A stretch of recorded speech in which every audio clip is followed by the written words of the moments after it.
தேவனுடைய ராஜ்யத்துக்கு நேராக நீங்கள் உங்கள் வாழ்க்கைகளை அர்ப்பணிக்கிற பொழுது, தானியேலை போல உண்மை உள்ளவர்களாக இருக்கும் பொழுது, எந்த சூழலிலும் ஆண்டவரை விட்டுக் கொடுக்காமல் மறுதலிக்காமல் ஆண்டவருக்காக நிற்கிற ஒவ்வொரு மனிதனையும் கர்த்தர் உயர்த்துவார். அந்த ராஜ்யம் உங்களுக்குள் இருந்து இன்றைக்கு கிரியை செய்து நீங்கள் பெரிய காரியங்களை தானியேலுக்கு ஆண்டவர் செய்தது போல நம்முடைய வாழ்க்கையிலும் செய்வதை நாம் பார்க்க முடிகிறது.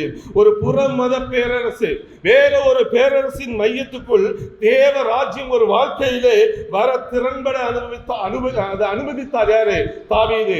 அவர் இருந்த சூழலில வேதம் படிக்க முடியாது, ஜெபிக்க முடியாது, இப்படிப்பட்ட கூட்டங்கள் கிடையாது, ஆண்டவருடைய காரியங்களை பின்பற்றுவதற்கு தடை, அங்கு யூத மார்க்கத்தை கடைபிடிப்பதற்கு தடை.